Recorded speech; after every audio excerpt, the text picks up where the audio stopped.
Hello everyone, welcome to Mentor Classes. अभी 5 दिसंबर को UPPSC की समीक्षा अधिकारी एवं सहायक समीक्षा अधिकारी का पेपर होने वाला है। तो हम लोग यहाँ पे प्रैक्टिस करेंगे 140 क्वेश्चंस का। जो पेपर आते हैं उसकी के आधार पे इसे बनाया गया है। तो चलिए स्टार्ट करते हैं और देखिए आप कितना क्वेश्चन आपको आता है और अपने आप का एक आत्मनिरीक्षण कर सकते हैं। तो चलिए देखते हैं फर्स्ट क्वेश्चन।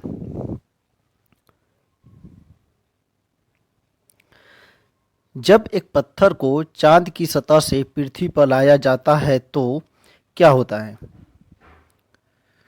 तो क्वेश्चन का आंसर क्या होगा बताइए। देखिए इसमें 4 ऑप्शन है। तो इसका द्रव्यमान बदल जाएगा, इसका भार बदल जाएगा, परंतु द्रव्यमान नहीं, भार और द्रव्यमान दोनों बदल जाएंगे। तो या न द्रव्यमान और न ही भार बदलेगा। तो इसका आंसर क्या होगा? तो इसका आंसर होगा इसका भार बदल जाएगा परंतु द्रव्यमान नहीं बदलेगा। साइंस पढ़े होंगे तो आपको अच्छे से पता होगा। साइंस में इस चीज़ के बारे में वर्णन किया गया होगा या आपने साइंस पढ़ा होगा। तो देखिए चंद्रमा पर गुरुत्वाकर्षण त्वरण का मान पृथ्वी के गुरुत्वाकर्षण त्वरण जी का 1/6 होता है। कितना होता है? 1/6 होता है। तो किसी वस्तु का द्रव्यमान एक स्थान से दूसरे स्थान पर ले जाने से नहीं बदलता, परंतु उसका भार क्या होता है? बदल जाता है। तो हमेशा याद रखिएगा कि क्या होगा कि द्रव्यमान वही रहता है जबकि भार बदलता है।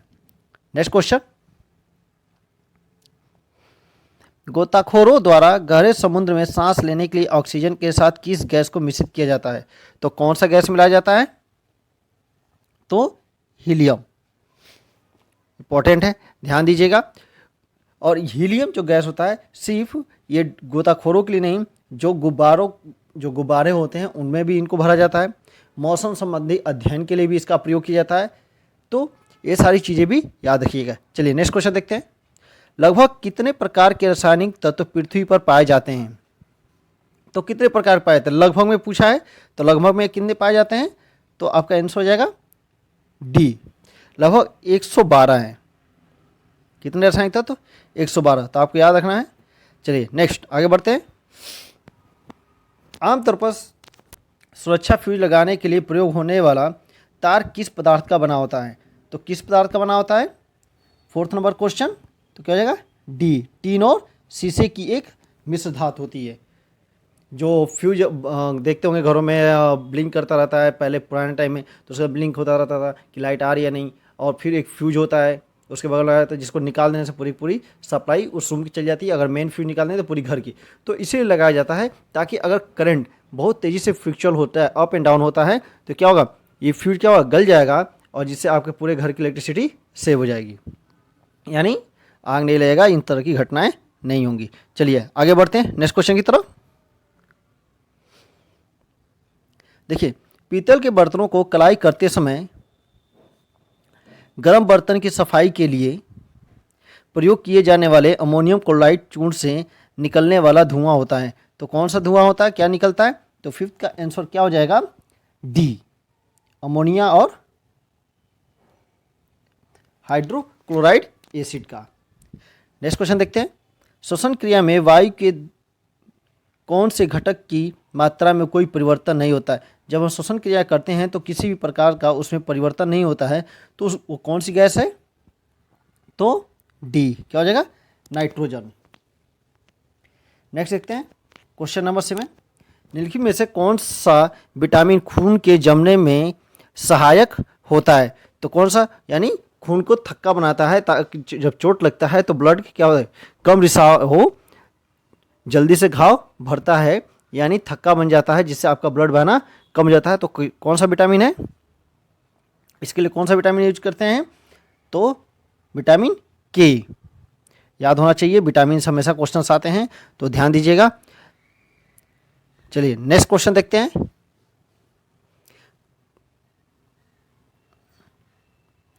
Question number 8। निम्नलिखित में कौन सा मनुष्य में अवशेषी अंग नहीं है?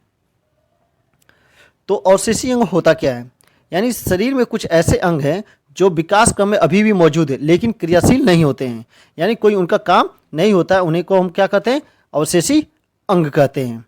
तो 8 का आंसर क्या हो जाएगा, सी। याद रखिएगा। आइए आगे बढ़ते हैं। शर्करा में सबसे मीठा है, जो शर्कराओं में सबसे ज़्यादा मीठा क्या होता है, तो 9 का क्या हो जाएगा, ए, फ्रक्टोज। क्या हो जाएगा, फ्रक्टोज। याद रखिएगा, फ्रक्टोज एक मोनोसैकेराइड कार्बोहाइड्रेट है जो सबसे मीठा होता है। तो अगर आ जाए मोनोसैकेराइड कार्बोहाइड्रेट तो भी आप याद रखिएगा। नेक्स्ट देखते हैं, पौधों का कौन सा भाग फूल बनने का उद्दीपन ग्रहण करता है, तो 10th का सी, पर्ण। पौधों में फूल बनने का जो उद्दीपन होता है, पर्ण, यानी उसको पर्ण को हम लोग पत्ती बोलते हैं। तो पत्ती क्या है, ग्रहण करती है। नेक्स्ट क्वेश्चन देखते हैं, निम्न में से किस रोग को एंटीबायोटिक्स द्वारा ठीक नहीं किया जाता है, जो एंटीबायोटिक्स है किस, जो उसके द्वारा किस रोग को ठीक नहीं किया जा सकता है। तो 11th का आंसर क्या हो जाएगा, सी, मिसल्स, खसरा। एंटीबायोटिक्स होता है जीवाणुओं की कोशिका भित्ति को नष्ट कर उसे मार देता है। चूंकि खसरा एक क्या है, विषाणु जनित रोग है। तो याद रखिए, खसरा क्या है, विषाणु। कभी कभी तो आज आपको देखिए बैक्टीरिया हो गया, वायरस हो गया, ये याद करके जाना चाहिए। इससे हमेशा कभी न कभी 1-2 एग्जाम बाद कोई ना कोई क्वेश्चन एक आ जाता है, कौन सा बैक्टीरिया, इसमें कौन सा वायरस है या कौन सा फंगस है। तो इस तरह की चीज़ें भी आप याद कर लीजिए और हमेशा किसी न किसी एग्जाम में आपको क्वेश्चंस मिल जाएंगे, तो याद करके जाइएगा। चलिए आगे बढ़ते हैं क्वेश्चन नंबर 12 की तरफ।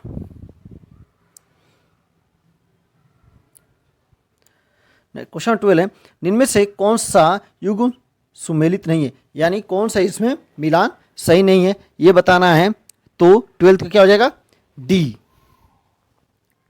देखिए, पेनिसिलिन की खोज किसने की थी, अलेक्जेंडर फ्लेमिंग ने। कब किया था, उनको 1928 में इसका क्या किया था, आविष्कार किया था। कब, 1928 में। तो याद रखिएगा। तो ये मिलान क्या है, गलत है, बाकी सब सही है। नेक्स्ट आगे बढ़ते हैं, 13 नंबर क्वेश्चन देखिए, बीएमडी परीक्षण किया जाता है पहचान करने के लिए। तो क्या हो जाएगा इसका आंसर, सी, ऑस्टियोपोरोसिस की।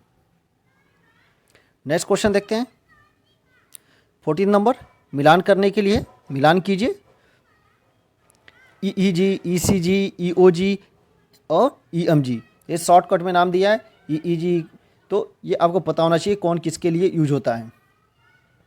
तो इसका आंसर क्या होगा, 14 का कौन सा मिलान सही है, मिलान कीजिए कि ईईजी किसके लिए यूज होता है, मस्तिष्क अंदर न्यूरॉन्स की बौछारों के लिए। ठीक है, बौछार सिरों की जो त्वचा की विद्युतीय गतिविधियों को क्या करता है, अभिलेख प्रक्रिया करता है। तो यानी ईईजी को हम क्या करेंगे, मस्तिष्क से मिलाएं, यानी ए का क्या होगा, थर्ड। तो हम यहाँ से चेक भी कर सकते हैं। देखिए, ए का थर्ड होगा तो इसमें कोई नहीं है, यहाँ पे कोई नहीं, तो ए का थर्ड ही है। यानी अगर सिर्फ एक पता होता तो भी हमारा आंसर फिल कर सकते हैं। यानी बी का क्या होगा, 4।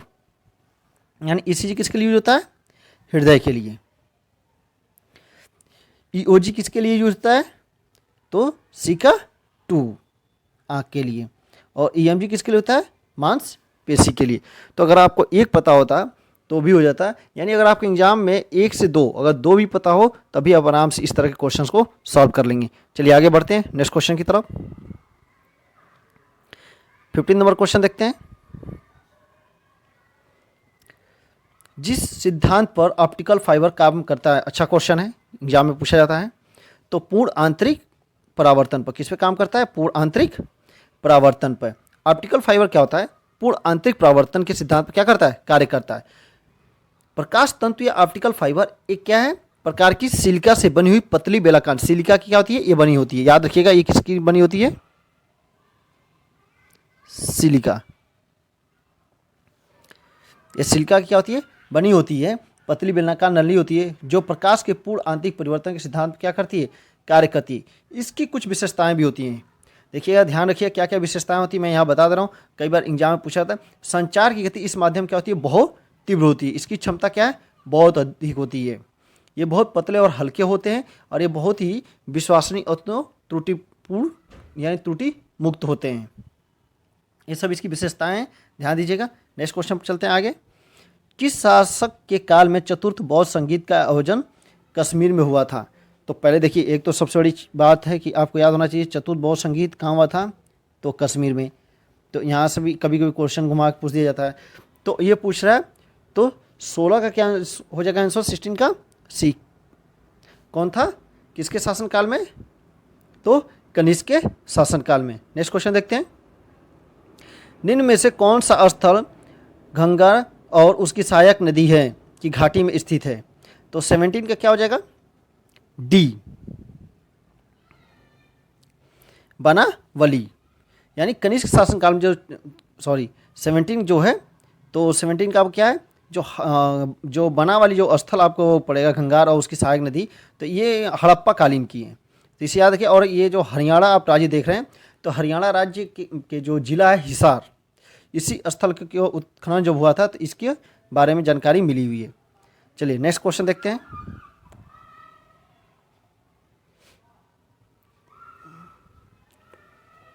संगम कालीन साहित्य में कौन को एक मनन किसके लिए प्रयुक्त होते थे, यानी किसको बोला जाता था? ये संज्ञा किसको दी गई थी या किसको बोला जाता था, ये बताना है। तो किसको बोला जाता था, सोच बताइए। 18 का डी, किसको? राजा को। याद रखिएगा, अच्छा क्वेश्चन है। 18 का डी, यानी जो मन्नर होते थे, वेदन होते थे, कौशवन, ईरवन शब्द आदि का क्या होता था, साहित्य में प्रयोग किया गया है। 19 नंबर देखते हैं। 19 निम्न में से कौन सा एक हड़प्पा का बंदरगाह है? इजी क्वेश्चन है, तो 19 का क्या हो जाएगा? बी। 20 देखते हैं। गुप्त सम्राट जिसने हुणों को पराजित किया था, तो 20 हुणों को पराजित किया था। अच्छा क्वेश्चन है, ये क्वेश्चन इस तरह के क्वेश्चन पूछे जाते हैं एग्जाम में। तो 20 का क्या हो जाएगा?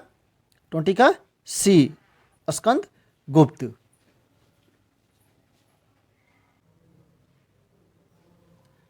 नेक्स्ट क्वेश्चन है, अलाउद्दीन खिलजी के आक्रमण के समय देवगिरी का शासक कौन था? 4 ऑप्शन है, तो इसका शासक कौन था?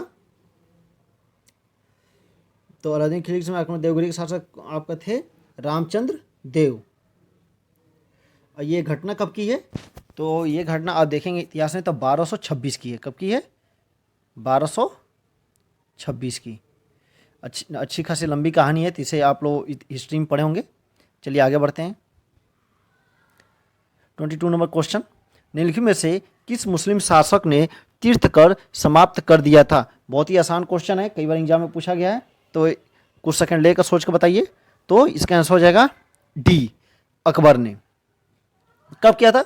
तो 1563 में। आप लुसेंट भी उठा कर देख सकते हैं, और इसमें इन्होंने बहुत सारे काम किए हैं, बहुत सारी चीज़ों को समाप्त किया है, बहुत सारी चीज़ें नए लागू किए हैं। तो एक क्रम में दिया हो, तो उसे याद करके ये कभी क्रम में लगाने के लिए भी पूछ लिया जाता है। तो तीर्थकर क्या क्या था, विभिन्न तीर्थकरों को किसने समाप्त किया था? तो अकबर ने। 23 नंबर देखिए। फिरोज तुगलक द्वारा स्थापित दार उल सफ़ा क्या था? तो दार उल सफ़ा क्या था? एक आपका खैरात अस्पताल था। क्या था? खैराती अस्पताल था। खैराती अस्पताल यानी यहाँ पे लोगों का फ्री में इलाज किया जाता था। नेक्स्ट क्वेश्चन देखते हैं।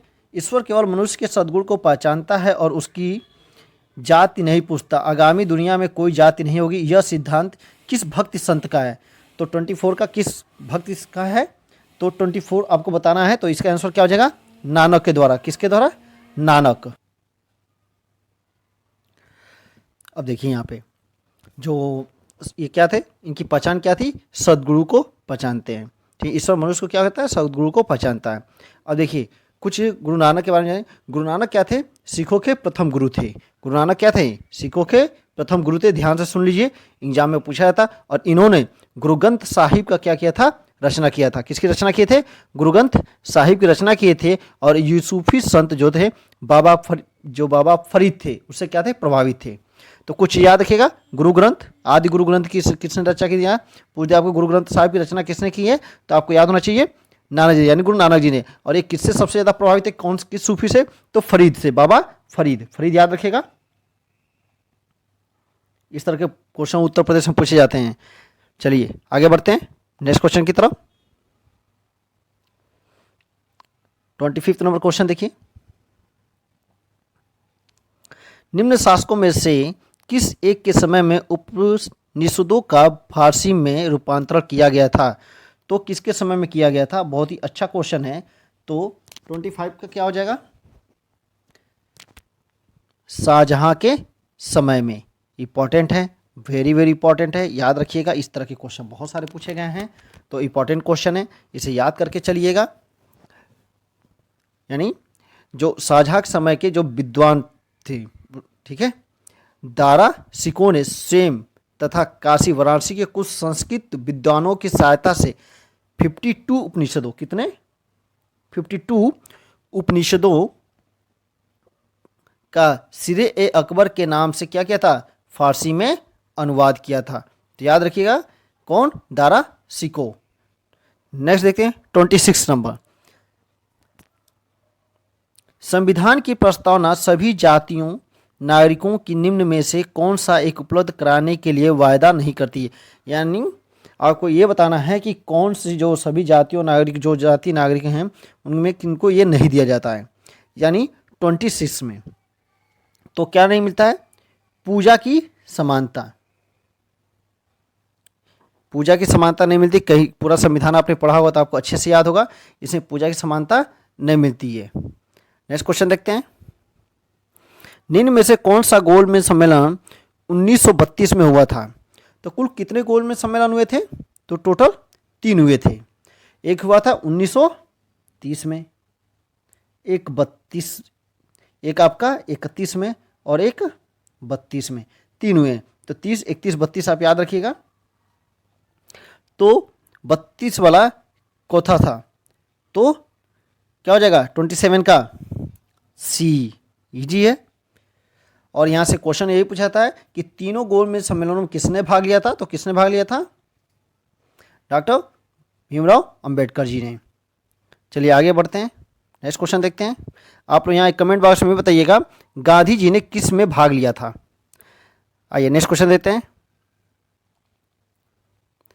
28, अभिनव भारत से कौन संबंधित है? अभिनव भारत से कौन संबंधित है? तो 28 का क्या हो जाएगा? ए, बी डी सावरकर।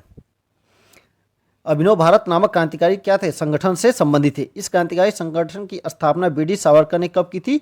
1904 में किए थे। कब किए थे? 1904।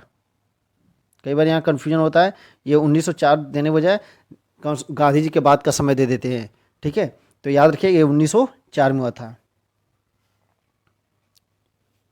नेक्स्ट क्वेश्चन, शिकागो विश्व धर्म पार्लियामेंट में जिसमें विवेकानंद ने भाग लिया था, क्या आयोजन हुआ था? अब देखिए इसमें सितंबर दे दिया है, तो इसमें थोड़ा कन्फ्यूजन हो रहा है कि कब हुआ था, लेकिन आप थोड़ा सा भी आइडिया लगाएंगे तो आराम से अगर आप पता कर लेंगे तो क्या होगा? 29 का डी। कब हुआ था? 1893 में। बस आपको ये पता होगा, अगर आप देखिए केवल सितंबर दे दिया कन्फ्यूज नहीं होना है। यहाँ देखिए सितंबर 1893 में शिकागो क्या था? विश्व धर्म पार्लियामेंट, जिसमें विवेकानंद क्या किया था? भाग लिया था। और स्वामी विवेकानंद ने 1893 में इसके आयोजन में क्या किया? शिकागो में भाग लिए थे। याद रहेगा, ठीक है। चलिए आगे बढ़ते हैं, नेक्स्ट क्वेश्चन देते हैं। 30 नंबर, वैज्ञानिक समाज की स्थापना की थी। डायरेक्ट क्वेश्चन है, एक वैज्ञानिक समाज की स्थापना किसने किया था? तो 30 का क्या हो जाएगा? 30 का answer C, sir Syed Ahmad Khan ने। देखिए यहाँ लगेगा लॉर्ड कॉर्नवालिस या इनमें से कोई नहीं, लेकिन याद रखिएगा सर सैयद अहमद खान ने किया था। और आप ये जब हिस्ट्री पढ़ते हुए तो आपको याद होगा एंग्लो मुस्लिम स्कूल या एंग्लो ओरिएंटल स्कूल, ठीक है। तो इसी को बोला जाता है, इसी जो यूनिवर्सिटी था इसी को कहा गया वैज्ञानिक समाज। चलिए नेक्स्ट क्वेश्चन देखते हैं। 31, 14 जुलाई 1942 को कांग्रेस कार्य समिति द्वारा भारत छोड़ो आंदोलन का प्रस्ताव कहाँ पारित किया गया था? बहुत ही अच्छा क्वेश्चन है, तो बताइए कहाँ पे पारित किया गया था? तो बंबई। भारत छोड़ो आंदोलन को अगस्त क्रांति के नाम से भी जानते हैं। याद रखिए कई बार क्वेश्चन ये पूछा गया था अगस्त क्रांति कब हुई थी, तो याद रखिएगा 1942 को हुई थी। अगस्त क्रांति के नाम जब भी आए अगस्त क्रांति, तो आपको 1942 ही एग्जाम में करना है। आइए नेक्स्ट क्वेश्चन देखते हैं।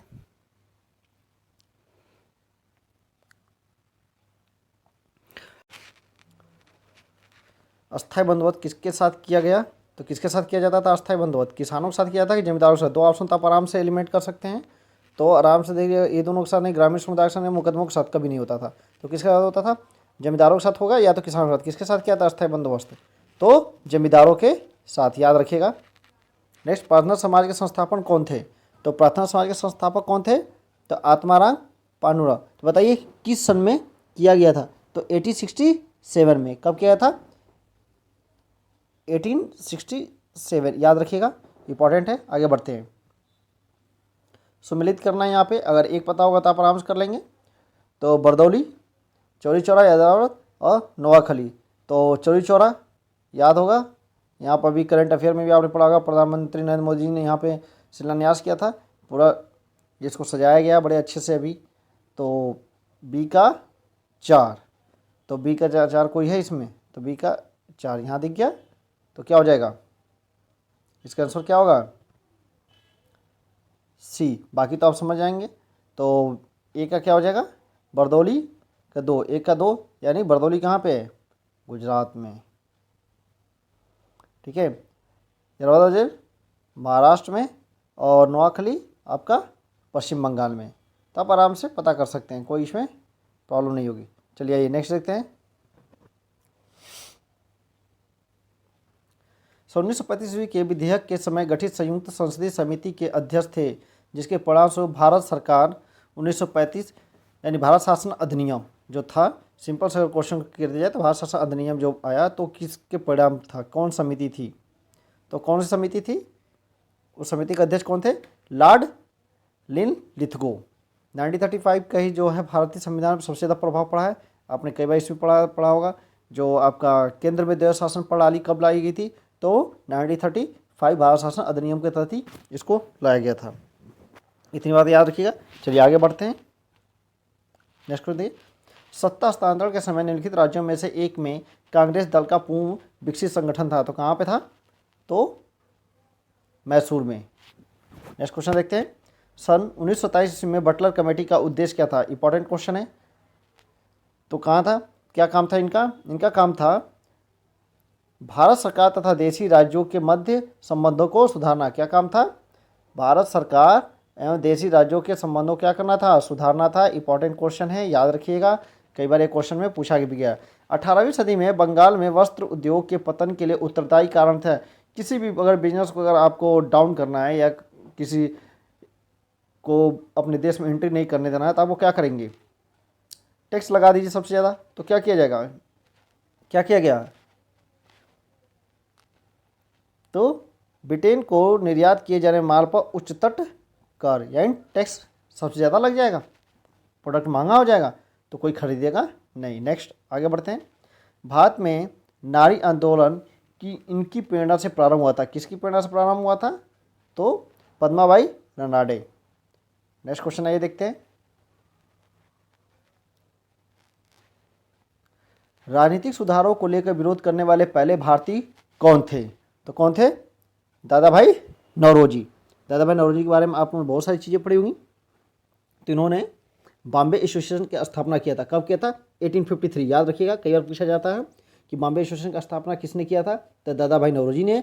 कब किया था? किस सन में किया था? तो 1853 में। और ये क्या थे? ये इंग्लैंड के निचले सदन हाउस ऑफ कॉमर्स भी क्या थे? सदस्य भी रहे। तो ये दो तीन चीज़ें याद रखिएगा। नेक्स्ट क्वेश्चन देखते हैं हम लोग। मसालों का बागान कहाँ जाने वाला है राज्य है? तो कौन सा राज्य है? सिंपली क्वेश्चन समझ साउथ का ही है। तो कौन है? केरल। अब देखिए, भारत सरकार जो है मसालों का बोर्ड का गठन की हुई है। तो कब की थी मसालों के बोर्ड का गठन? 1987 में। कब किया गया था मसाला बोर्ड? कब किया था? 1987 में। तो ध्यान दीजिएगा। चलिए आगे बढ़ते हैं। Next question. भारत में अति सघन वनों का सर्वाधिक क्षेत्र किस राज्य में पाया जाता है? तो 4 अगर सभी ऑप्शन देखेंगे तो आपको क्या लगेगा किस में पाया जाता है? तो अरुणाचल प्रदेश में। भारत में निर्मित पहली बोलती फिल्म थी? तो आलम आरा। अच्छा क्वेश्चन है। नेक्स्ट देखिए। निम्नलिखित नगरों में से कौन राष्ट्रीय राजधानी प्रदेश में अवस्थित है? तो कौन कौन है? खुर्जा है आपका, करनाल है आपका, और रोहतक है। तो 2 3 4 यानी डी। नेक्स्ट क्वेश्चन देखते हैं। लेकिन ये कौन सा युग्म सुमेलित नहीं है, एक्चुअली ये क्वेश्चन गलत है, ठीक है, इसे छोड़ दीजिए। आइए नेक्स्ट क्वेश्चन देखते हैं। किस मृदा को कम सिंचाई की आवश्यकता होती है क्योंकि वह मृदा नमी को क्या करती है, रोक रखती है, तो कौन है, तो इसमें आपका होगा काली मृदा। कौन मृदा है, काली मृदा, यानी 46 का क्या हो जाएगा, बी। नेक्स्ट देखते हैं 47, मीठे पानी की अल्पसन परियोजना अवस्थित है, तो कहाँ पर अवस्थित है ये आपकी है गुजरात में। निम्नलिखित में से किस राज्य में सुइल नदी परियोजना स्थित है। अब ये नदी, कई लोग तो नदी का नाम ही नहीं सुने होंगे, ठीक है, तो ये कहाँ पे स्थित है, तो 48 का क्या आंसर हो जाएगा, डी, हिमाचल प्रदेश में। आइए नेक्स्ट क्वेश्चन देखते हैं। विचार करना है, इस तरह के क्वेश्चन यूपी में बहुत सारे पूछे जाते हैं। और देखिए ये जितने भी क्वेश्चंस हैं, ये आप अगर इलाहाबाद हाई कोर्ट का अगर आपने फॉर्म भरा होगा या PPPCL का अगर फॉर्म भरे होंगे, तो इसी तरह के जो लगभग इसी से मिलते जुलते पैटर्न होते हैं, तो ये आपके सभी एग्जाम में हेल्प करेगा, ठीक है। तो देखिए नेक्स्ट क्वेश्चन, दामोदर घाटी कॉर्पोरेशन के विकास के पूर्व दामोदर नदी पश्चिम बंगाल में दुख की नदी मानी जाती थी, सही है कि गलत है, कथन है। कारण देखिए, दामोदर अपने ऊपरी भाग में तीव्रता से प्रवाहित होती है तथा निचले भाग में इसका भाव बहुत धीमा हो जाता है, तो क्या है, ए और बी दोनों सही हैं, और क्या करते हैं, आर ए की सही व्याख्या है, तो क्या हो जाएगा, ए। नेक्स्ट क्वेश्चन देखते हैं। जंगली गद्दों का अभयारण्य कहाँ है, हमको पूरा उम्मीद है कि सबको पता होगा, कहाँ पे है, तो गुजरात में, कच्छ के रण में स्थित। कहाँ स्थित है, कच्छ के रण में स्थित है, और इसकी स्थापना कब की गई थी, 1972 में, याद रखिएगा 1972, कच्छ के रण में। नेक्स्ट क्वेश्चन देखते हैं। निम्नलिखित कथनों पर विचार कीजिए।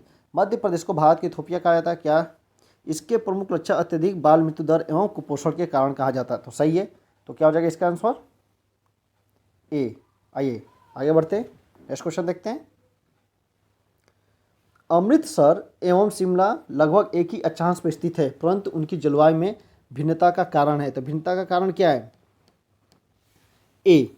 तो क्या हो जाएगा, उनकी ऊंचाई में भिन्नता किसके कारण है, तो उनकी ऊंचाई में भिन्नता के कारण। निम्न में किस राज्य में अनुसूचित जातियों के लोगों की संख्या सबसे अधिक है, तो किसमें है, देखिए तो उत्तर प्रदेश। इस तरह एक आध क्वेश्चन अगर आते हैं तो आप उत्तर प्रदेश मार्क अगर निकल जाता है, अगर नहीं ज़्यादा कन्फ्यूजन होता है तो भी आपका सही हो जाता है, अक्सर देखा गया। चलिए नेक्स्ट 54 देखते हैं।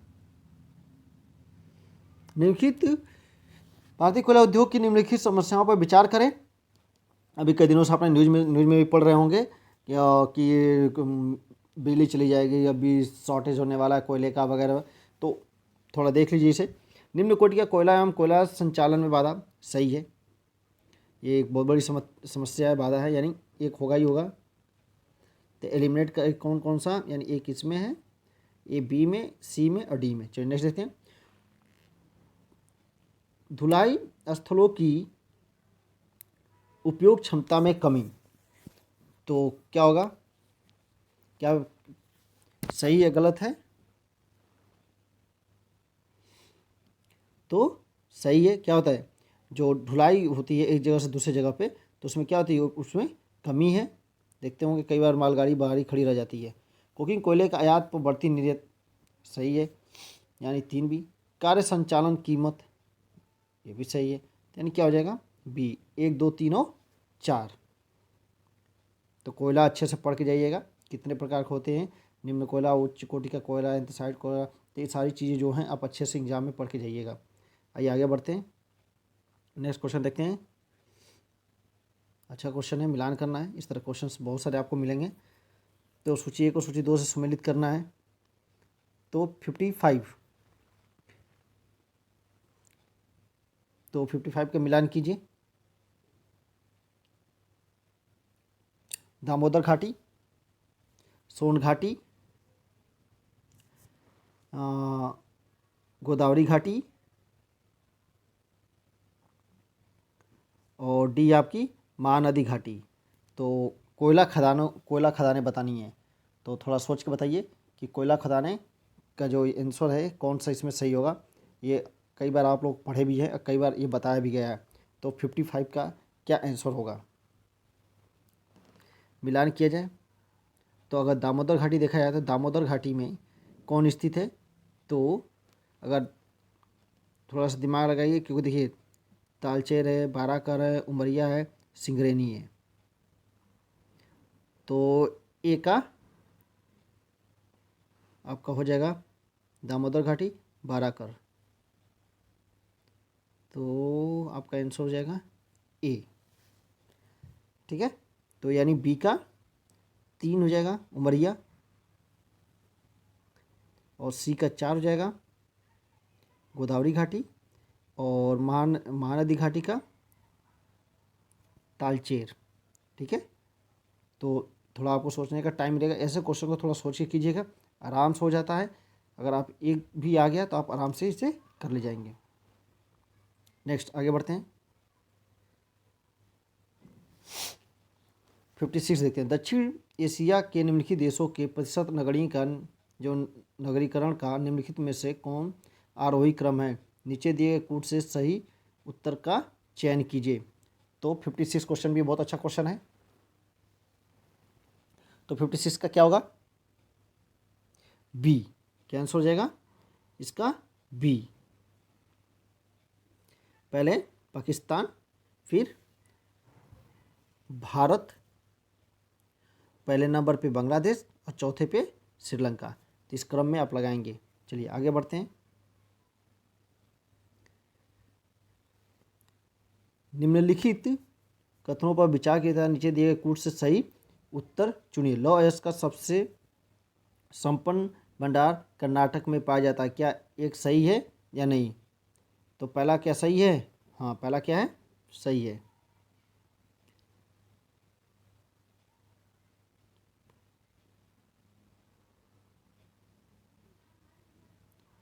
तो पहला सही है, तो आपका 1 और 3 हो जाएगा। यानी लौह अयस्क का सबसे बड़ा भंडार क्या कर्नाटक में पाया जाता है, और 3rd नंबर भारत में उड़ीसा लौह अयस्क का सबसे बड़ा उत्पादक है। अब देखिए इस तरह के क्वेश्चंस बहुत सारे आते हैं, तो यहाँ से 2 क्वेश्चन भी आपका बन जाएगा। अगर एग्जाम देगा पूछ देगा लौह अयस्क का सबसे संपन्न भंडारक कहाँ पे है, तो कर्नाटक में, यानी भंडारण है। ठीक है, लेकिन उत्पादन सबसे ज़्यादा कहाँ होता है, तो उड़ीसा में होता है। तो यहाँ से 2 क्वेश्चन भी बन सकते हैं, तो एग्जाम में ध्यान दीजिएगा, इस तरह के क्वेश्चन कई बार एग्जाम में आ जाते हैं। तो 57 का क्या हो जाएगा, सी। देखते हैं 58। फान एक स्थानीय पौन है, स्थानीय पौन आप बहुत सारे पढ़े होंगे। तो 58 का क्या हो जाएगा, फान कहाँ पे पाया जाता है, जापान की स्विट्जरलैंड में होता है। ठीक है, नेक्स्ट क्वेश्चन देखते हैं।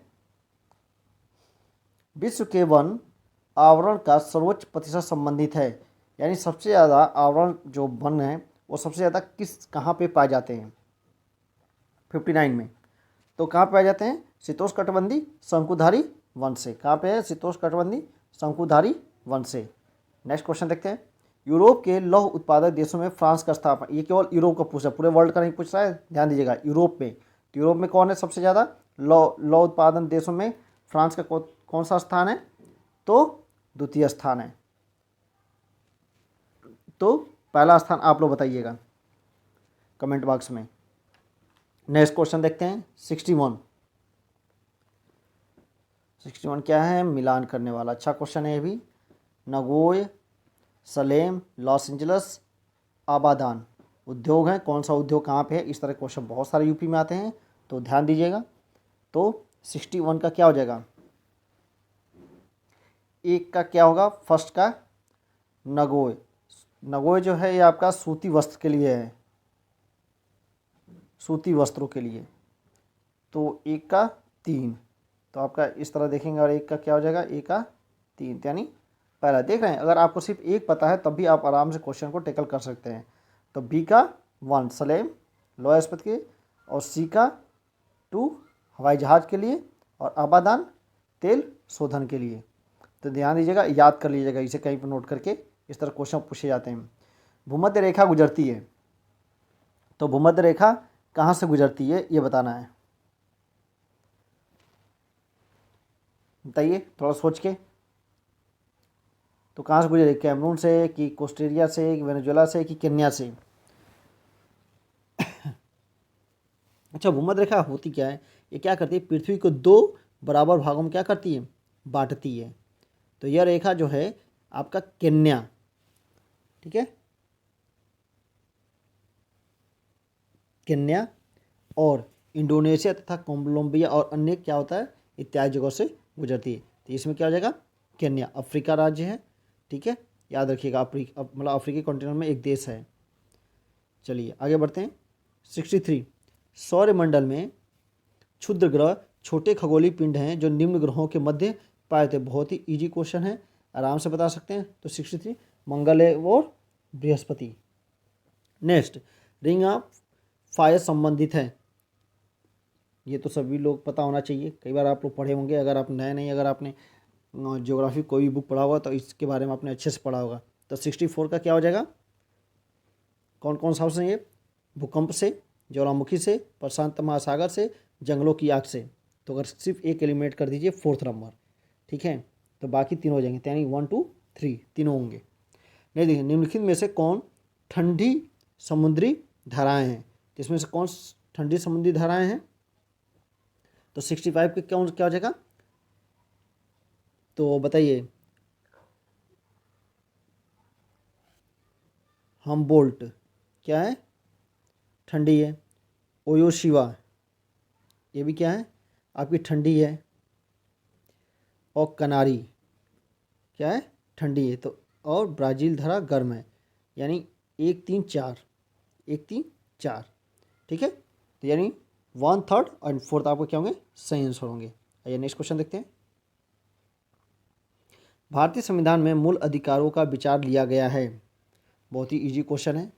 तो क्या हो जाएगा, 66 का कहाँ से लिया गया है, मूल अधिकार फंडामेंटल राइट अमेरिका से लिया गया है।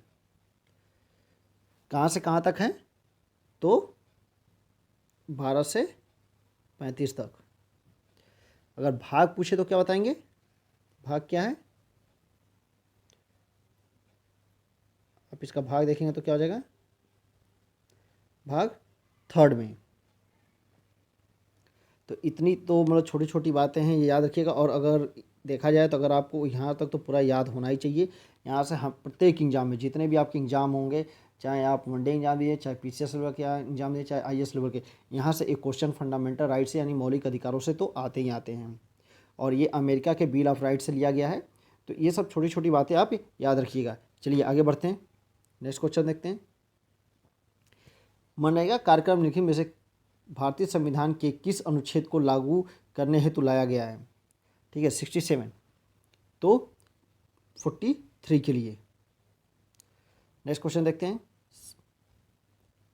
68 गणतंत्रीय अवधारणा से संबंधित निम्नलिखित में से कौन एक नहीं है। तो कौन सा एक नहीं है, एक राज्य जिसमें जनता सर्वोच्च हो, सर्वोच्च शक्ति निर्वाचित प्रधान में निहित हो, क्या हो जाएगा, सर्वोच्च शक्ति एक राजा के समान एक ही व्यक्ति में निहित हो, ये तो कभी नहीं होगा, यानी इसे एलिमिनेट कर दी। एक ऐसी सरकार जो जनता द्वारा निर्वाचित प्रतिनिधित्व की हो, तो इसका आंसर क्या हो जाएगा।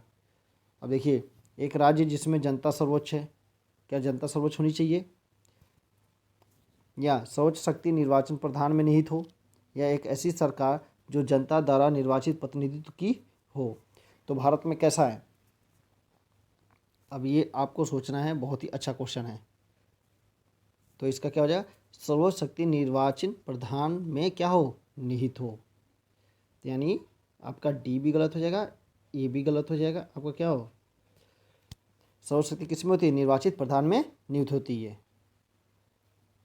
चलिए नेक्स्ट क्वेश्चन देखते हैं। 69 निम्न में से कौन से विषय धन विधेयक के उपलब्ध में संबंधित नहीं है। धन विधेयक 69 पढ़े होंगे, धन विधेयक आप लोग, तो क्या है, सम्मिलित नहीं है। तो जुर्माने अर्थदंड से संबंधित उपबंध, इसका क्या हो जाएगा, डी। आइए नेक्स्ट क्वेश्चन देखते हैं। कर से संबंधित है, उधार ऋण लेने से संबंधित भी है, संचित निधि तथा आकस्मिक निधि से संबंधित है। तो किसने जुर्माना, किसी पर जुर्माना लगाना, या अर्थदंड यानी किसी ने कोई गलत काम किया तो उसके ऊपर दंड लगाना, यानी पैसे के रिलेटेड, जैसे 1 लाख रुपये चार्ज करना है, 2 लाख रुपये, जैसा भी हो, ठीक है। चलिए आगे बढ़ते हैं। संसद के अधिकारियों में सम्मिलित है? बहुत ही अच्छा क्वेश्चन है। तो संसद के अधिकारियों में कौन कौन शामिल है? अध्यक्ष लोकसभा, उपाध्यक्ष लोकसभा, महासचिव लोकसभा, अध्यक्ष राज्यसभा। तो क्या हो जाएगा इसका? सभी हो जाएंगे। ठीक है, याद रखिएगा डी सभी हैं। नेक्स्ट क्वेश्चन देखते हैं, कथन कारक है 71। भारत जो संसदीय शासन भारत के लिए उपयुक्त नहीं है, भारत में संसदीय संप्रभुता नहीं है। तो इसमें क्या हो जाएगा? ये गलत है परंतु आर सही है। भारत में संसदीय प्रभुता नहीं है।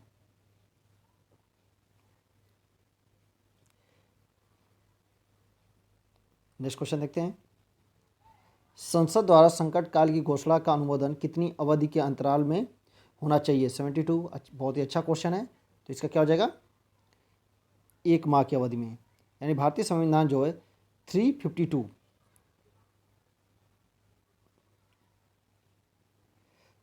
के अंतर्गत राष्ट्रपति क्या आता है? आपातकाल की घोषणा करता है।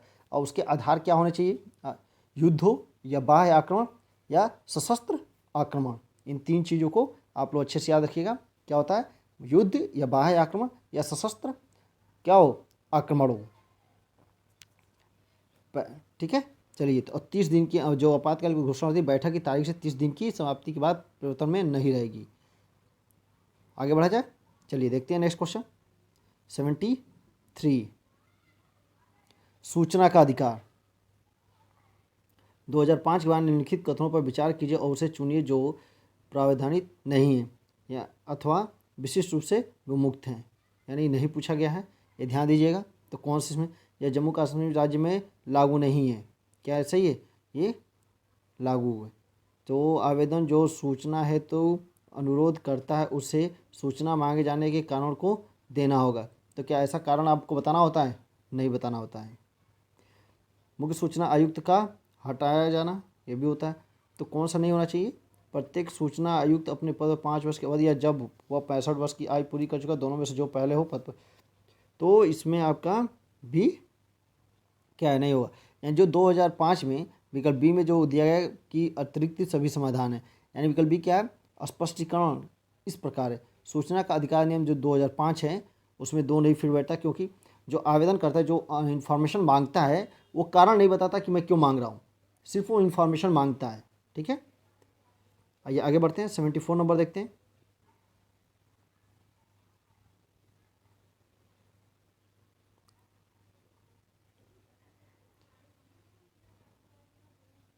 भारत में वित्तीय आपातकाल की घोषणा आज तक कितनी बार की गई है?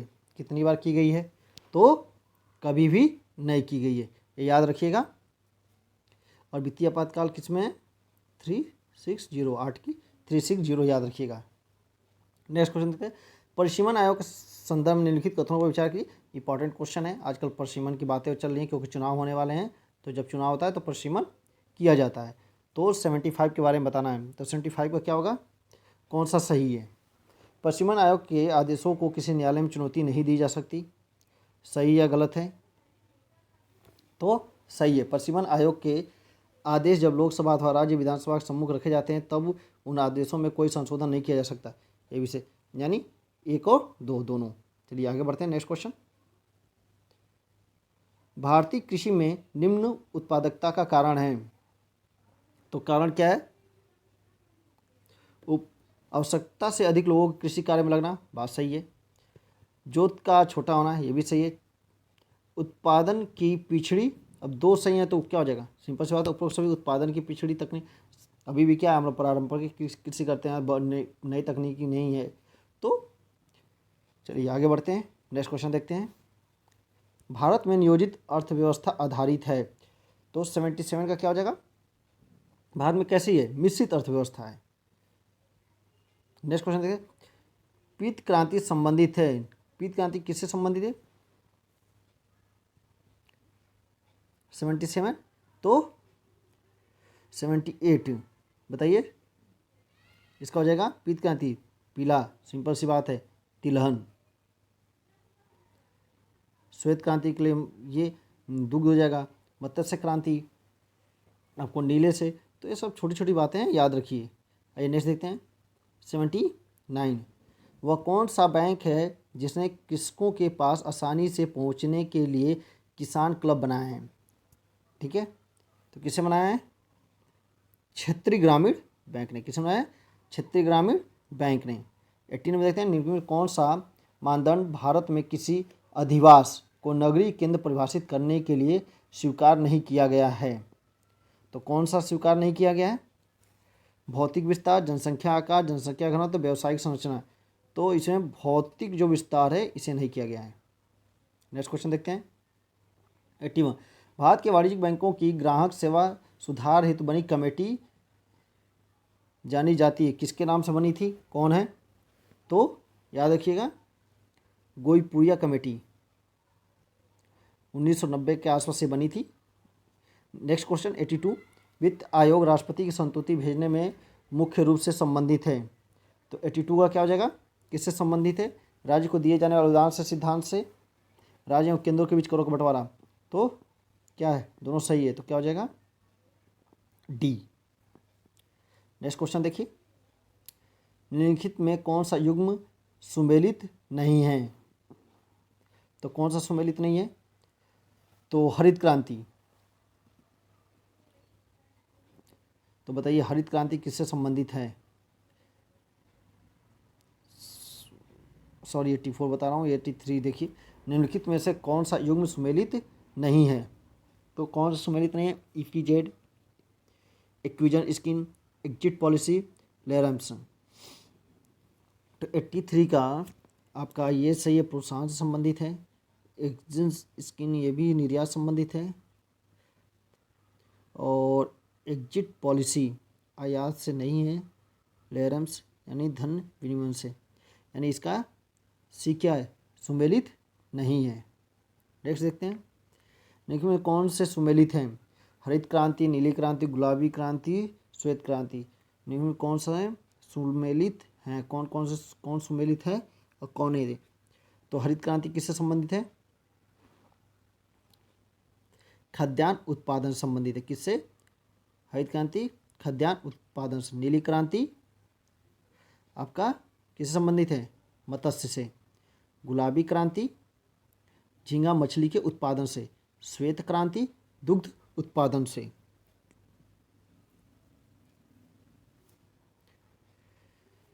ठीक है, तो अब आप आंसर इसमें फाइंड आउट कर लीजिए क्या आंसर होगा। आइए आगे बढ़ते हैं। तो क्या हो जाएगा? इसमें कौन कौन सुमेलित है? तो 3 और 4।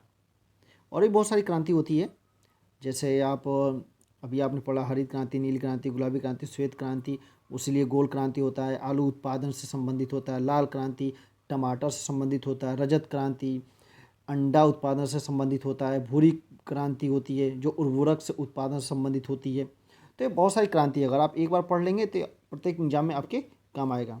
चलिए आइए नेक्स्ट क्वेश्चन देखते हैं, ये टाइम बहुत ज़्यादा लग जाएगा। न्यूनतम समर्थन मूल्य, मिनिमम सपोर्ट प्राइस का निर्धारण है। इंपॉर्टेंट क्वेश्चन है, बहुत ही इंपॉर्टेंट क्वेश्चन, कई बार एग्जाम में पूछा जा चुका है। तो कौन है? किसी लागत एवं मूल्य आयोग। ये याद रखिएगा, किसी लागत एवं मूल्य आयोग। ठीक है, जो मिनिमम सपोर्ट प्राइस जो आजकल देखते हैं एमएसपी, बात हो रहा है ना कि आजकल देखते हो किसान आंदोलन भी कर रहे हैं। ठीक है, बोल रहे हैं कि नहीं कि आप एमएसपी को क्या कीजिए, उसको परमानेंट कीजिए और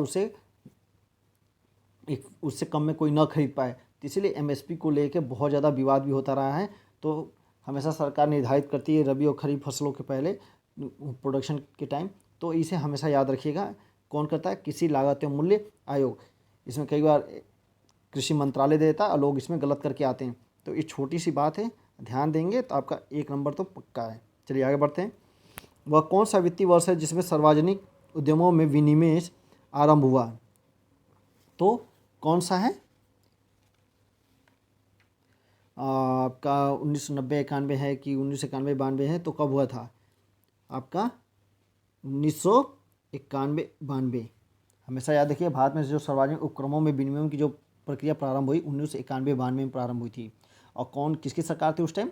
नरसिंहम राव की सरकार थी। ठीक है, तो ये छोटी सी बात है, याद रखिएगा, कई बार क्वेश्चन पूछे गए हैं। आगे देखिए, गेट का तात्पर्य है 87, गेट GATT। ठीक है, गेट का क्या तात्पर्य है? General agreement on tariff and trade. तो टैरिफ्स एंड ट्रेड मतलब बी, ठीक है, याद रखिएगा। General agreement of tariff and trade, tariff and trade, तो 87 का बी। आइए नेक्स्ट क्वेश्चन देखते हैं।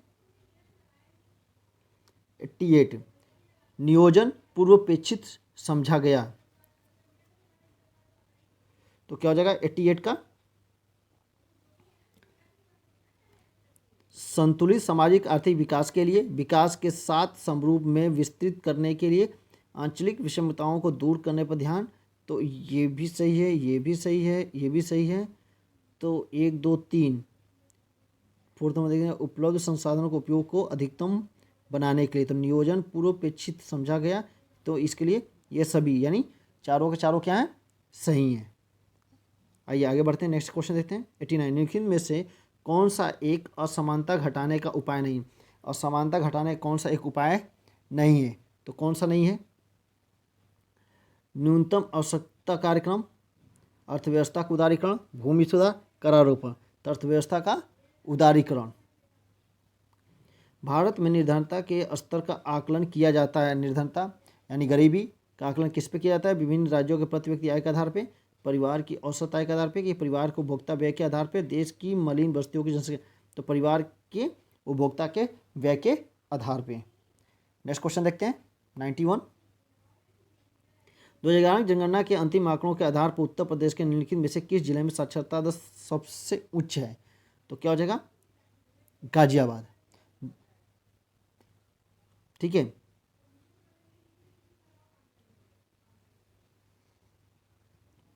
उसके बाद गौतम बुद्ध नगर होगा कि लखनऊ? उसके बाद हो जाएगा आपका लखनऊ।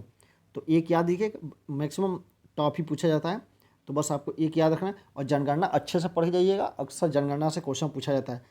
तो भारत की जनगणना पूरी पढ़ लीजिएगा, उत्तर प्रदेश की जनगणना पढ़ लीजिएगा और उसमें कंपेयर कर लीजिएगा, आपको जल्दी से याद हो जाएगा। चलिए नेक्स्ट क्वेश्चन देखते हैं। ठुमरी गायिका गिरिराज देवी संबंधित है, तो 92 का क्या हो जाएगा? ए। किस घराने से संबंधित है? बनारस घराने से।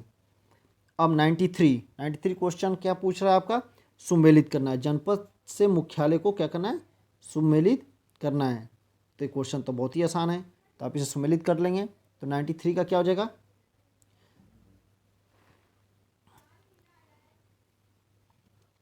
अब जालौन किससे? उरई, ठीक है। तो ए का 4, तो ए का 4 2 में आ गया, यहाँ भी आ गया और यहाँ भी आ गया। नेक्स्ट देख लेते हैं। बी का क्या होगा? कानपुर देहात, कानपुर देहात पड़ेगा आपका अकबरपुर, तो बी का 1 हो जाएगा, यानी ये इसमें क्या होगा? सही होगा। तो संत कबीर नगर का क्या हो जाएगा? नौगढ़, और कुशीनगर का पडरौना। कुशीनगर के बारे में अभी हम लोग पीछे भी पढ़े थे, तो याद रखिएगा। चल, तो इस तरह से भी क्वेश्चन आते हैं मिलान करने के लिए, तो मुख्यालय, जनपद, ये सारी चीज़ें पढ़ के जाइएगा। आइए आगे बढ़ते हैं।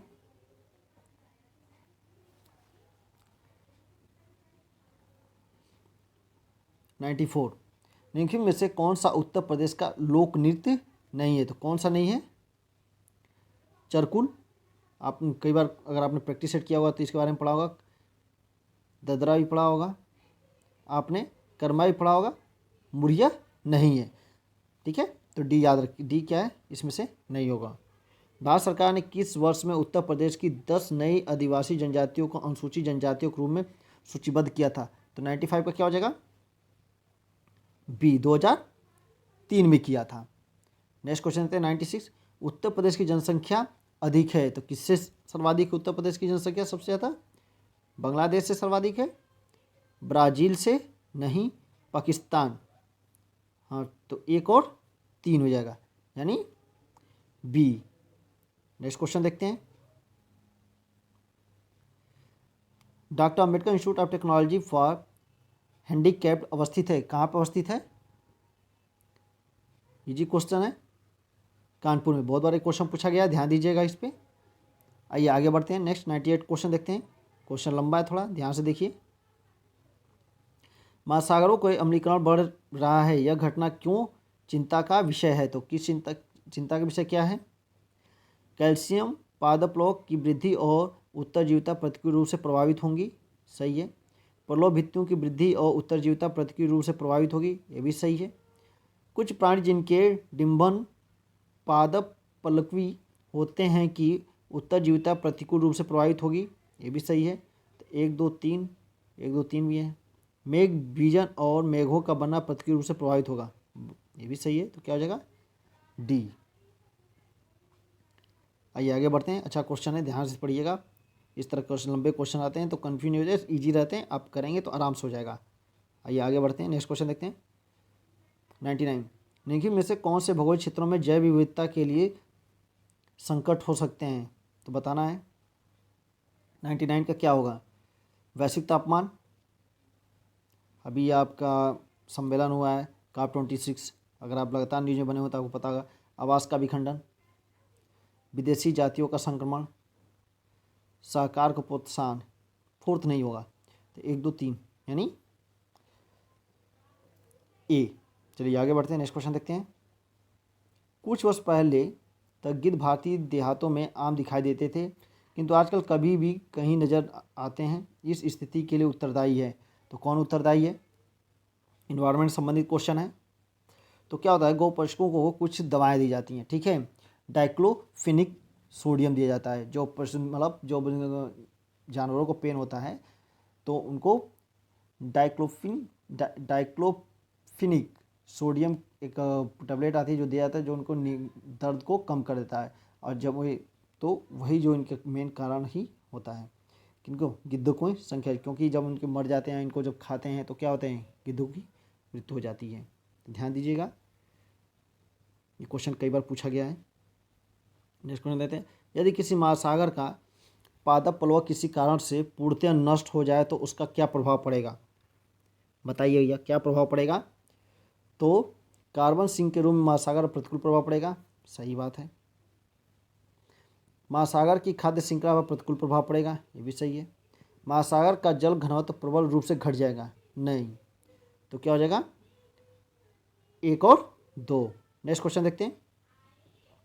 मिलेनियम इकोसिस्टम असेसमेंट पारिस्थितिकी तंत्र की सेवाओं के निम्नलिखित प्रमुख वर्गों का वर्णन करता है। व्यवस्था, समर्थन, नियंत्रण, संरक्षण और सांस्कृतिक। निम्न में से कौन सी एक समर्थन सेवा है? तो 102 का क्या हो जाएगा? इसमें आपका खाद्य और ये नहीं होगा, जलवायु और रोग का नियंत्रण, पोषक चक्र और फसल चक्र, परागण। तो इसका आंसर क्या हो जाएगा? सी। नेक्स्ट क्वेश्चन देखते हैं। निम्नलिखित में से कौन सा एक प्राणी समूह संकटपन्न जातियों के संवर्ग के अंतर्गत आता है? तो संकटपन्न जातियां बतानी है इसमें, देखिए जातियों के आता है। तो 103 का क्या हो जाएगा? महान भारतीय सारंग, सही है। कस्तूरी में ये भी सही है। लाल पंडा, ये भी। एशियन वन गधा, कश्मीरी में चीतल, नीलगाय, महान भारतीय संघ, हिम तेंदुआ, अनु, ये आपका सही हो जाएगा। अगर आप पढ़े होंगे तो आपको अच्छे से पता होगा। चलिए आइए आगे बढ़ते हैं, बहुत टाइम लग रहा है क्वेश्चन सॉल्व करने में, तो चलिए देखते हैं नेक्स्ट क्वेश्चन। भारत के निम्नलिखित में से किस वर्ग के आरक्षित क्षेत्रों में स्थानीय लोगों को जीव भार एकत्रित करने और उनके उपयोग की अनुमति नहीं है? तो कहाँ से अनुमति नहीं होती है? तो 104 का क्या हो जाएगा? जयमंडल आरक्षित क्षेत्र से कि राष्ट्रीय उद्यानों से, रामसर सम्मेलन में घोषित आदिभूमियों से, वन जीव अभ्यारण्य से, कहाँ से? राष्ट्रीय उद्यानों में। यह ध्यान दीजिएगा, नहीं होता है तो कहाँ से? राष्ट्रीय उद्यान। देखिए जयमंडल जो आरक्षित होता है, अपूर्ण पारिस्थितिक तंत्र को संरक्षित रखने के उद्देश्य से क्या किया जाता है? स्थापित किया जाता है। तो जयमंडल आरक्षित क्षेत्र होते हैं, ठीक है। और उनके अंतर्गत जयमंडल विविधता पारिस्थितिक तंत्र को दीर्घकालीन संरक्षण प्रदान किया जाता है। और इस क्षेत्र को कोर जोन में किसी भी तरह की मानवीय गतिविधियाँ प्रतिबंधित होती है, परंतु बफर जोन एवं ट्रांजिशन जोन में, यानी जोन ऐसे बनाए जाते हैं, ये याद रखिएगा, इस तरीके से आपने पढ़ा भी होगा, ठीक है। तो ये कोर हो जाता है, तो इसमें किसी भी प्रकार का, ठीक है, कुछ भी आप कर नहीं सकते। राष्ट्रीय उद्यान क्षेत्रों में कटाई, चराई तथा आवास की नुकसान करने वाली किसी भी गतिविधियों को क्या किया गया है? प्रतिबंधित किया गया है। तो इस तरीके आप समझ सकते हैं। चलिए आगे बढ़ते हैं, नेक्स्ट क्वेश्चन देखते हैं। 50 से अधिक देशों द्वारा स्थापित संयुक्त राष्ट्र का मौसम परिवर्तन समझौता कब प्रभावी हुआ? अच्छा क्वेश्चन है, तो कब प्रभावी हुआ था? 21 मार्च 1994 को, यानी ए। नेक्स्ट क्वेश्चन देखते हैं, निम्नलिखित में से कौन सा सही सुमेलित नहीं है। बहुत अच्छा क्वेश्चन है। इस तरह के क्वेश्चन तो आजकल बहुत ज़्यादा आते हैं, कौन सा सुमेलित नहीं है या कौन से केवल सुमेलित है, इस तरीके से क्वेश्चन बहुत आते हैं। तो इसमें से कौन, देखिए पारिस्थितिकी विज्ञान का केंद्र कहाँ पे है, भारतीय वन्य प्राणी संस्थान देहरादून, भारतीय वन प्रबंधन संस्थान, भारतीय वन प्रबंधन संस्थान आपका कोलकाता में। हाँ सही है। तो भारत क्या हो जाएगा, सी, यानी भूमिगत जल को दूषित करने वाले अजैविक या भूमिगत जल को दूषित करने वाले अजैविक प्रदूषक हैं, तो कौन है,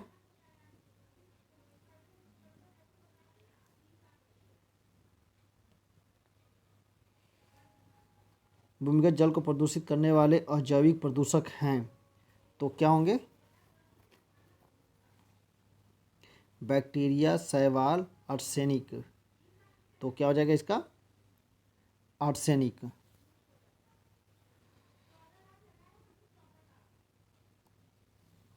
नेक्स्ट क्वेश्चन देखते हैं,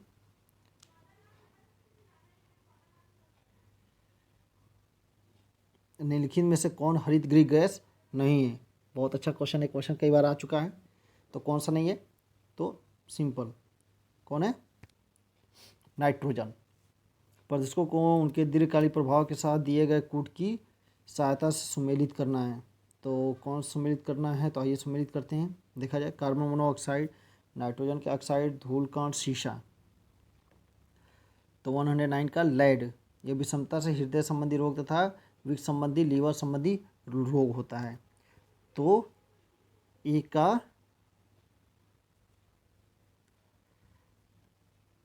109 9 का, और नाइट्रोजन के ऑक्साइड, तो ए का क्या हो जाएगा, केंद्रीय नर्वस सिस्टम।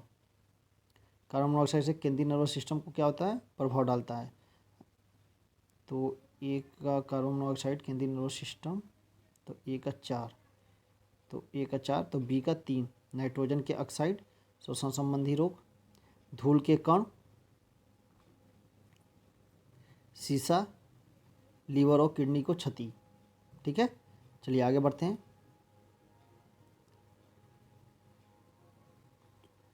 भारत में पारिस्थितिकी असंतुलन का निम्नलिखित में से कौन सा एक प्रमुख कारण है। तो बताइए, बहुत ही अच्छा क्वेश्चन है ये भी। तो क्या है, वनोन्मूलन। सबसे आसान देखिए, वनोन्मूलन, जो पारिस्थितिक संतुलन, जो आपका पारिस्थितिक असंतुलन हो रहा है उसका मुख्य कारण क्या है, वनोन्मूलन। कौन सा देश सार्क का सदस्य नहीं है, बहुत ही इजी क्वेश्चन है। कौन सा है, तो डी। और सार्क में कौन कौन से देश है, भारत, मालदीव, पाकिस्तान, बांग्लादेश, श्रीलंका, भूटान और नेपाल। ठीक है, और इसका मुख्यालय कहाँ पे है, तो नेपाल के काठमांडू में। इसकी स्थापना कब की गई थी, तो 1985 में, 1985 में। सार्क का प्रथम शिखर सम्मेलन कहाँ हुआ था, तो दोहा में। इतनी सारी चीज़ें याद रखिए, काम हो जाएगा। केयर्स एनर्जी का मुख्यालय है, 112 का क्या होगा,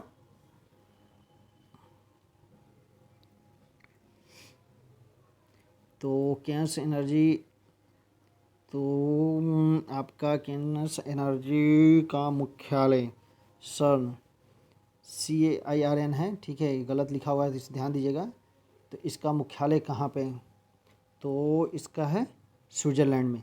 टाइपिंग मिस्टेक है, ठीक है, ध्यान दीजिएगा। नेक्स्ट क्वेश्चन देखते हैं, एक प्रसिद्ध फुटबॉलर खिलाड़ी माराडोना किस देश से है।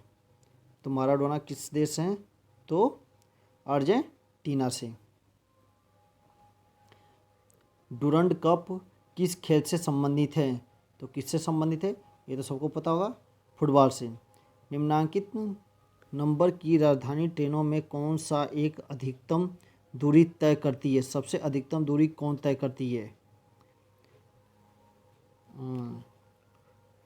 बैंगलोर सिटी जंक्शन, आपका त्रिवेंद्रम सेंट्रल, तो ये आपका होगा त्रिवेंद्रम हो जाएगा आपका।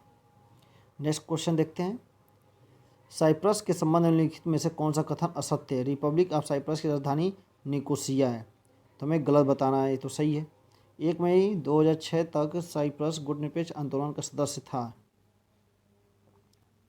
ये असत्य है। यानी बी। साइप्रस के नए राष्ट्रपति निकोलस अंशुमान बने थे। साइप्रस की मुद्रा यूरो है, सही है। नेक्स्ट देखते हैं, मिलान करना है। Nicholas Mendura, John Brain, Jack Lune, Jim Yong King. अब एक व्यक्ति को तो आपको पता ही होगा, ए का क्या हो जाएगा अगर देखा जाए तो जिम योंग किंग विश्व बैंक से संबंधित हैं। तो डी का क्या हो जाएगा, ए 1, डी का 1, ठीक है। बाकी आप मिलान कर सकते हैं। ए का क्या हो जाएगा, बी का 3 और जैक ल्यूक अमेरिकी वित्त मंत्री। मिलान करने वाले क्वेश्चंस आते हैं लेकिन इतने टफ नहीं देते हैं, तो ये थोड़ा ज़्यादा टफ हो गया है। चलिए आगे बढ़ते हैं। भारत में समुदाय विकास कार्यक्रम कब आरंभ हुआ था? तो कब आरंभ हुआ था? और अभी समुदाय विकास कार्यक्रम संबंधित बहुत सारी चीज़ें अभी लागू की गई हैं, तो इसका क्या हो जाएगा, 2 अक्टूबर 1952 को। कब लागू हुआ था? 2 अक्टूबर 1952 को। प्लासी की लड़ाई किन दो पक्षों के बीच हुई थी? बहुत ही इजी क्वेश्चन है। तो किसके बीच हुई? सिराजदौला और अंग्रेजों के बीच। हिस्ट्री से इस तरह के क्वेश्चन आते भी हैं। पर्यावरण प्रदूषण के प्रमुख अंग है। पर्यावरण प्रदूषण के प्रमुख अंग कौन कौन से हैं? तो कौन कौन से अंग होते हैं? जल, थल एवं वायु प्रदूषण। देखिए क्वेश्चन रिपीट हो गया है, ठीक है। चलिए कोई बात नहीं, आगे बढ़ते हैं। 121 देखते हैं। तकनीकी शिक्षा को बढ़ावा देने के लिए all India council for technical education की स्थापना कब की गई थी? 121 की स्थापना कब की गई थी? तो 1987 में की गई थी। नेक्स्ट क्वेश्चन है, किस भारतीय को सर्वप्रथम नोबेल पुरस्कार सम्मानित किया गया था? बहुत ही इजी क्वेश्चन है। ये क्वेश्चन अभी पेट में भी आ चुका है। तो ये रविन्द्रनाथ टैगोर। कई लोग भी रमन भी लगा देते हैं, तो ध्यान दीजिएगा। भारत की प्रथम महिला शासिका कौन थी? बहुत ही इजी क्वेश्चन, हिस्ट्री संबंधित है। तो रजिया सुल्तान। जो गुलाम वंश पढ़ेंगे तो उसमें सारी चीज़ें आ जाएंगी। संविधान में मूल कर्तव्यों की कुल संख्या थी। जो मूल संविधान था तो मूल कर्तव्यों की संख्या कितनी थी? तो संविधान में मूल कर्तव्यों की कुल संख्या है। और यहीं अगर पूछ दे कि जब संविधान लागू हुआ तो देखिए वर्तमान में तो 11 हैं, लेकिन जब संविधान लागू हुआ तो मूल कर्तव्यों की संख्या कितनी थी? तो अब आपको 10 करना होगा, ठीक है। यानी बाद में एक जोड़ा गया है, ठीक है। तो इस तरह के भी क्वेश्चन बनते हैं, थोड़ा ध्यान दीजिएगा। संविधान में मूल कर्तव्यों को शामिल करने की प्रेरणा किस देश से ली गई है? तो किस देश से ली गई है? ये भी आसान क्वेश्चन है। तो बताइए 125 का क्या हो जाएगा? किसे लिया गया है? तो रूस से। नेक्स्ट क्वेश्चन देखते हैं। अब ये मैथ का क्वेश्चन है, देखिए। एक व्यक्ति ने 12 वस्तुएं 12 रुपए में खरीदा है, ठीक है। 12 रुपये में खरीदा है और 1.25 प्रति वस्तु के भाव से बेच दी। सौदे में कितना प्रतिशत लाभ है? तो इसको लाभ पूछा गया है। तब 12 वस्तुओं का दाम कितना है? 12 रुपये। एक वस्तु का दाम हो जाएगा तब कितना रुपये हो जाएगा? एक अगर आर्टिकल है यानी एक वस्तु है तो एक हो जाएगा। तो अगर आप इसे अगर लाभ निकालेंगे तो 1.25 माइनस 1/1 हो जाएगा, यानी लगभग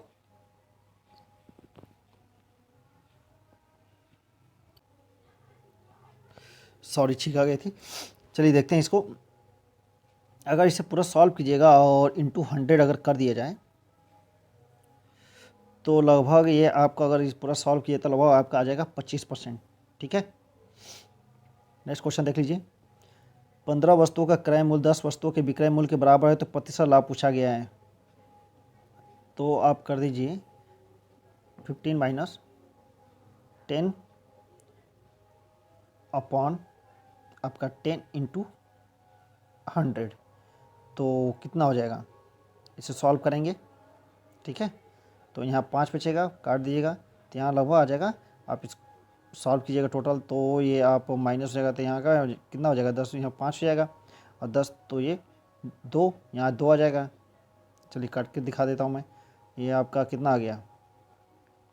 5, और 5 को आप इसे काटिएगा तो 2 आ जाएगा और इसको काट दिएगा तो 50, तो लगभग तो इसका कितना हो जाएगा 50%। देखिए यहाँ आंसर दिया हुआ है, तो इसका आंसर क्या हो जाएगा 50%। वो आसान क्वेश्चन आते हैं मैथ के, इसमें ज़्यादा टफ क्वेश्चन नहीं आता है, तो आप सॉल्व करेंगे तो आराम से हो जाएगा। नेक्स्ट क्वेश्चन देखिए, एक वस्तु को 240 में बेचने पर किसी व्यक्ति को 10% की हानि होती है, ठीक है, वह उसे किस मूल्य पर बेचे कि उसको 20% का लाभ हो। तो अगर 10% की हानि होती है यानी 90% पे 240 रुपये हैं और 20% का लाभ कमाना है उसे, ठीक है। तो अगर इसका एकदम सिंपल है कि आप कुछ मत कीजिए, आप 120 है, हाँ 20% का लाभ हो रहा है, 90% क्या यानी 90% अगर किया जाए तो 240, तो अगर 120 ये प्रॉफिट है, ठीक है, क्या कर रहा है उसको 120% का लाभ हो, 120% पर लाभ कैसे होगा, ठीक है। तो 120% का लाभ तब उसे होगा जब इसे क्या कहें 240/90 इंटू आप कर दीजिए 120, ठीक है। तो इसे काट लीजिए, तो इसे पूरा काटिएगा, मैं कैलकुलेट कर रहा हूँ अलग जगह पेज पे, तो आप इसे काटिए, देखिए तो कितना आ जाता है 320 जो 320, तो आंसर क्या हो जाएगा 320। तो मैथ ऐसे सॉल्व कर लीजिएगा, आसान, ज़्यादा कोई टफ नहीं है। आइए बस जीएस का बस केवल पार्ट देख लेते हैं, और कोई क्वेश्चन इसमें जीएस का बचा हो तो इसे आप एक बार देख लीजिएगा अच्छे से, आप स्क्रीनशॉट ले सकते हैं, इसे आराम से सॉल्व कर लीजिएगा।